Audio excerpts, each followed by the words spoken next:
state-sponsored cyber attacks on India, Indian government agencies and IT services firms.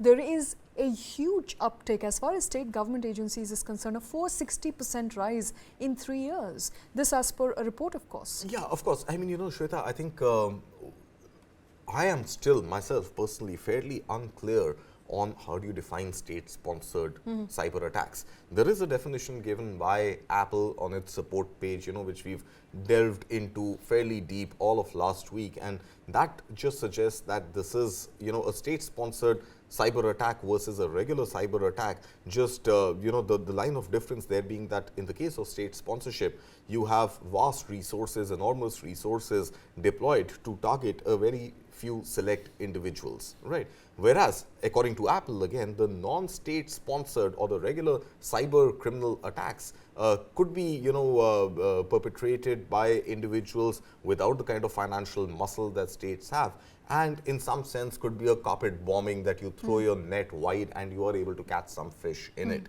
as opposed to being very, very targeted and very specifically targeting few select individuals. Now, the report that you are referring to, Cyfirm, a Singapore-based organization run by a person of Indian origin, claims that there has overall been a rise in state-sponsored cyber attacks across the world, and the number for India is higher than the rest of the world. So, India has seen far more number of state-sponsored cyber attacks as compared to any other country in the world, and I believe the second country in that ranking happens to be the US. Right. Now, the report is also suggesting, and this is a report published in the Economic Times today, the report is also suggesting that the trend of state-sponsored cyber attacks earlier was largely Pakistan-oriented against India. Whereas in this case, apparently there would be evidence to suggest in the report that certain malware has been released by countries like China, Russia and North Korea, all three, rogue in some sense of the definition of the word, perpetrating attacks against India. Now, how much of this can be validated, how much of this can be verified, we really don't know, because cyber security research firms perhaps deploy their own tools and deploy their own data sets to try and decipher what is state sponsored, which IP address is getting pinged, and when you trace the malware back, you may be able to reach some sort of a geographic location.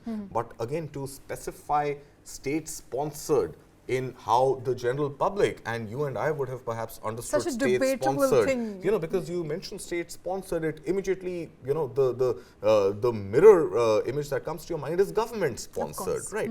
But a state could, in the given definition by Apple, could also be a large organization, could also be a large set of dark web users who've traded in in cryptocurrencies, made huge amounts of money going after a select few individuals. For what reason, I don't know. But, the definition of state-sponsored cyber attacks is something, to my mind, which is still quite loose, and it needs to be sort of firmed up across the world. There needs to be this one common definition, and perhaps a better word for state if the state sponsorship does not mean government-sponsored.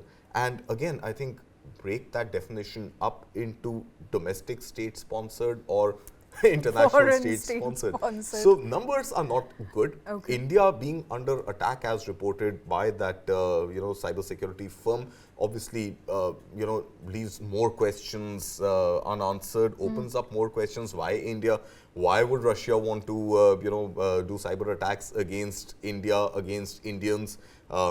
For China, I think it's understandable. Also, the fact that Pakistan up until 2015, 2016 was perpetrating more number of cyber crimes against India. Why is that reduced? One simple argument could be because Pakistan perhaps doesn't have the amount of money anymore, and it's fending, its own needs with greater urgency right now and seeking loans from IMF and World Bank, etc.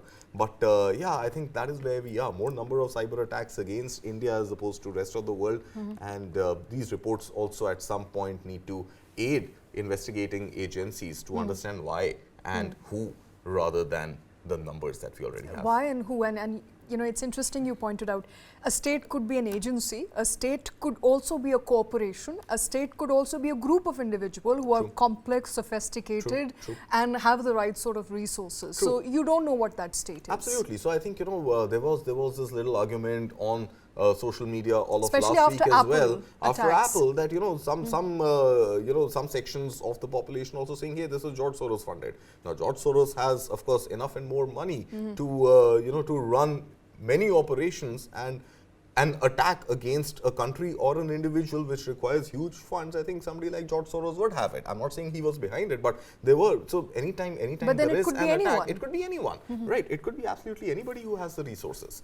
And to call it state-sponsored just takes the mind to, is it my state? Is it a sitting government? Who has perpetrated those attacks? So we need and more that clarity, does not of course. necessarily fall into the official given definition of state-sponsored attacks by Apple. All right, we of course need more clarity, but the report that comes after Apple-related attacks also sheds light on growing state-sponsored attacks on Indian agencies.